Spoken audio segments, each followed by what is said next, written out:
Hello friends, welcome to my channel. দেশ এবং দেশের বাইরে থেকে যারা আজকে আমার ভিডিওটি কন্টিনিউ করেছেন প্রত্যেককে gardener TRIPS with Kamal YouTube চ্যানেলে স্বাগতম। বাগানকে সুন্দর রাখতে, রোগ প্রতিরোধী ক্ষমতা করে তুলতে গেলে আপনার প্রয়োজন পটাশ। আর সেই পটাশ সার আমরা রাসায়নিকভাবে গাছে প্রয়োগ করি। বিভিন্ন ধরনের পটাশ সার যেমন এসওপি, এমওপি, বিভিন্ন পর্যায়ের পটাশ সার আছে, কিন্তু সেই পটাশ সার সবগুলো কিন্তু রাসায়নিক সার। এই রাসায়নিক সার প্রয়োগের ফলে ছাদ বাগানে গাছেদের অনেক ধরনের ক্ষতি হয়। এটি প্রয়োগের কম বেশি হলে গাছের যেমন কাজ হয় না, তেমন অতিরিক্ত প্রয়োগের ফলে গাছের টবের মাটি অনেক সময় গন্ডগোল হয়ে যায়, গাছের অনেক সময় প্রতিক্রিয়া দেখা যায়। তো আজকে আমি আলোচনা করব সম্পূর্ণ ঘরোয়া পদ্ধতিতে পটাশ সারের উৎস এবং পটাশ সার তৈরি করতে হয় কেমন করে, সম্পূর্ণ পদ্ধতি আপনাদের সঙ্গে আলোচনা করব। পাশাপাশি এর প্রয়োগ পদ্ধতি নিয়ে আপনাদের সঙ্গে বিস্তারিত আলোচনা করব। তো মনোযোগ সহকারে ধৈর্য নিয়ে ভিডিওটি দেখতে থাকুন। আজকের পদ্ধতিটি দেখলে আপনি সম্পূর্ণ বিনা খরচে আলুর খোসা থেকে সার তৈরির পদ্ধতি জানতে পারবেন।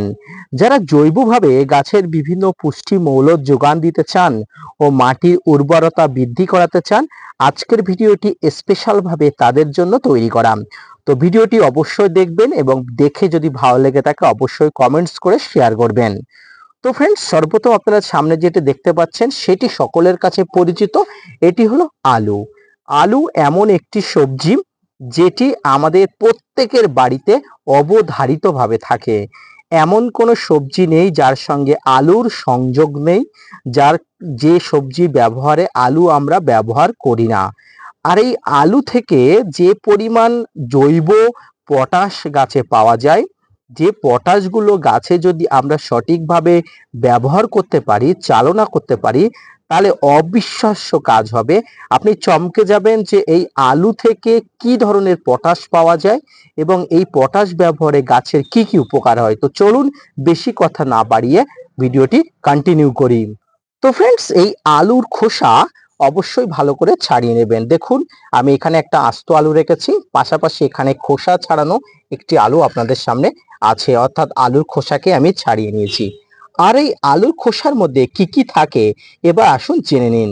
এই আলুর খোসার মধ্যে থাকে প্রচুর পরিমাণ পটাশ, ক্যালসিয়াম, নাইট্রোজেন, ফসফরাস এবং ম্যাগনেসিয়াম। এই আলুর খোসা থেকে কি পদ্ধতিতে সার তৈরি করবেন আসুন এবার জেনে নিন। ফ্রেন্ডস, 1 লিটার জলে 100 থেকে 200 গ্রাম আলুর খোসা ভরে নিতে হবে। সবচেয়ে ভালো হয় যদি কোনো কাচের পাত্রে ভরে নিতে পারেন, খুব ভালো হয়। যদি আপনার কাছে কাচের পাত্র অ্যাভেলেবেল না থাকে কোনো ব্যাপার নেই, আপনার কাছে থাকা যে কোনো একটি পাত্রটি ঢাকনা সহ হলে খুবই ভালো হয়। এখানে এই আলুর খোসাগুলো 1 লিটার জলে এই আলুর খোসাগুলো আপনি ভরে নেবেন। এরপরে ভরার পরে পাত্রের ঢাকনাটি দিয়ে আপনাকে 2 থেকে 3 দিন ছায়াযুক্ত কোনো জায়গায়, যে জায়গাতে সূর্যের আলো সরাসরি পড়ে না, এমন জায়গায় এই আলুর খোসা ভিজানো জলটাকে রেখে দেবেন। 2 থেকে 3 দিন পরে আপনি যে জলটা পাবেন, অর্থাৎ এই আলুর খোসা ভিজানো যে জলটা, সেই জলটা থেকে আলুর খোসাটা আপনি ভিজিয়ে নেবেন। এই ভিজিয়ে আলুর খোসাটাকে আপনি ছেঁকে নেবেন। এই ছেঁকে নেওয়ার পরে যে জলটা আপনি পাচ্ছেন, সেই জলটি আপনি সরাসরি আপনার ছাদ বাগানের গাছের গোড়াতে ব্যবহার করতে পারেন। এটি হলো একটি পদ্ধতি। অপর একটি পদ্ধতি, সেটি হলো এই আলুর খোসাগুলোকে আপনি সরাসরি গাছের গোড়াতে দিতে পারেন। এই পদ্ধতিটা খুবই সহজ পদ্ধতি, তবে এই পদ্ধতি থেকে আপনার গাছ শক্তি নিতে, অর্থাৎ এই আলু থেকে শক্তি নিতে অনেক সময় লেগে যায়। তাই যে তরল পদ্ধতিতে আপনাদের সঙ্গে আলোচনা করলাম, এটি তাড়াতাড়ি গাছকে দ্রুত গাছের ভিতরে শক্তি চালনা করতে সাহায্য করে, এখান থেকে পুষ্টিমৌল গাছ তাড়াতাড়ি নিতে পারে। তো ফ্রেন্ডস, এবারে ওই যে আলুর যে খোসা থেকে যে জলটা আপনারা অবশ্যই পাবেন, সেই জলটা আপনারা গাছের গোড়াতে পরিমাণ অনুযায়ী আপনারা দিতে পারেন। এবং শুধুমাত্র এই যে খোসা আলু থেকে নয়, এবার মনে করুন আপনি আলু সিদ্ধ করছেন। আমরা বাড়িতে অনেক সময় আলু সিদ্ধ খেতে ভালোবাসি। আলু সিদ্ধ করার সময় আলুর সিদ্ধর যে জলটি, সেই জলটি ঠান্ডা করে আপনারা গাছের গোড়াতে দিলে কিন্তু দারুণ কাজ পাবেন। তবে এক্ষেত্রে একটা সতর্কতা আপনাদের সঙ্গে বলে রাখি, এই সিদ্ধ জলে কেউ লবণ ব্যবহার করে, সেক্ষেত্রে এই লবণ জল কিন্তু আলু, যে লবণ জল অর্থাৎ যে জলটি আপনার লবণাক্ত করছেন, যেটা দিয়ে আলু সিদ্ধ করছেন, সেই লবণাক্ত জল কিন্তু গাছের গোড়াতে দেবেন না, কারণ লবণাক্ত জল গাছের জন্য কিন্তু অত্যন্ত ক্ষতিকর। তো ফ্রেন্ডস, এবারে আপনারা অবশ্যই এই গাছের গোড়াতে কদিন দেবেন?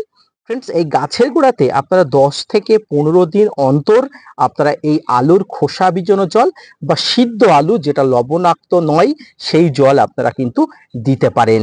10 থেকে 15 দিন অন্তর অন্তর একবার করে দিতে পারেন। আপনার ছাদ বাগানে থাকা সমস্ত গাছে খুব সুন্দরভাবে দিলে এই গাছ থেকে প্রচুর পরিমাণ আপনি ফল পেতে পারেন, গাছ শক্তিশালী হতে পারে, গাছের শারীরিকভাবে প্রচুর পরিমাণ শক্তিশালী হবে, গাছ কোনো ধরনের রোগাক্রান্ত হবার সম্ভাবনা থাকছে না। এর পাশাপাশি গাছের যে চাহিদা অর্থাৎ পটাশের চাহিদা, সেটি এমওপি হোক বা এসওপি হোক দিয়ে আমরা যেটা পূরণ করতাম, সেটি জৈবিক উপায়ে আমরা পূরণ করতে পারবো। একদম ঘরোয়া পদ্ধতি। এই জলটি ব্যবহারের ফলে অর্থাৎ অতিরিক্ত ব্যবহারের ফলে গাছের কোনো ক্ষতি হয় না, কোনো সাইড এফেক্ট হয় না। আপনি 2 বারের জায়গায় 3 বার ব্যবহার করতে পারেন, কোনো ধরনের কোনো সমস্যা আপনার ছাদ বাগানে হবে না। ফ্রেন্ডস, এবার আসি প্রয়োগ পদ্ধতি। তো প্রয়োগ পদ্ধতি আমি একটু আগেই বললাম, তা আবারও বলছি। এই যে জলটি আপনি নিলেন, এই জলটি 200 থেকে 500 মিলিলিটার পর্যন্ত গাছের গোড়াতে দেওয়া যাবে, তবে গাছের আকার আকৃতি অনুযায়ী। এবং এটি 10 থেকে 15 দিন বাদে বাদে দেওয়ার কথা বললাম। আপনি সকালে দিতে পারেন বা বিকালে দিতে পারেন, এনি টাইম আপনার যে কোনো সময় দিতে পারেন, তবে দুপুরের টাইমে কোনো গাছের গোড়াতে জল দেওয়া ঠিক নয়। তাই দুপুরের টাইমটা বাদ দিয়ে আপনি সকালে বা সন্ধ্যার দিকে যে কোনো টাইমে আপনি গাছের গোড়াতে দেবেন। তো ফ্রেন্ডস, আজকের ভিডিও থেকে আপনি যে তথ্য পেলেন, অর্থাৎ সম্পূর্ণ বাড়িতে অর্গানিক ভাবে তৈরি পটাশের সোর্স অর্থাৎ সোর্স অফ পটাশ, এটি যদি গাছের গোড়াতে আপনারা সঠিকভাবে দেন, বিশ্বাস করুন আপনি প্রচুর পরিমাণ লাভবান হবেন এবং আপনাকে এই কষ্ট করে আর পটাশের ব্যবহার করতে হবে না। পটাশ যেমন খুব ভালো, অর্থাৎ রাসায়নিক পটাশ আমরা কখনো কখনো ব্যবহার করে থাকি। বেশিরভাগ ছাদ বাগানে আমরা দ্রুত ইনস্ট্যান্ট কাজের জন্য আমরা রাসায়নিকভাবে পটাশ সার ব্যবহার করে থাকি, কিন্তু আপনি যদি একটু ভালো করে ঘাঁটেন, দেখবেন এই পটাশ সার অতিরিক্ত ব্যবহারে কিন্তু ছাদ বাগানের অনেক ক্ষতি হয়ে যায়।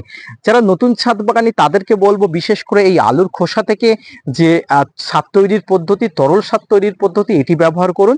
না হলে নতুন ছাদ বাগানিরা অনেক ক্ষেত্রে গাছকে এই রাসায়নিক সার ব্যবহার করার ফলে মেরে ফেলে, কারণ তারা সম্পূর্ণ প্রসেস জানে না, আর প্রসেস না জানার কারণে কিন্তু গাছ ক্ষতিগ্রস্ত হয়। তাই আমি আপনাদের বলবো, সম্পূর্ণ জৈবভাবে, সম্পূর্ণ অর্গানিক ভাবে যদি বাড়িতেই আপনারা এই আলুর খোসা থেকে এই যে তরল সার অর্থাৎ এই যে পটাশের উৎসকে আপনারা করতে পারেন, তাহলে অনেক লাভবান হবেন, এটি আপনাকে অন্তত আশ্বস্ত করতে পারি।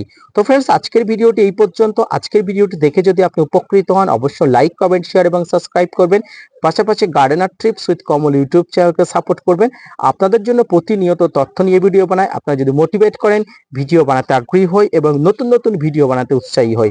দেখা হচ্ছে পরবর্তীতে নতুন কোনো তথ্য নিয়ে, ততক্ষণের সঙ্গে থাকবেন। ধন্যবাদ।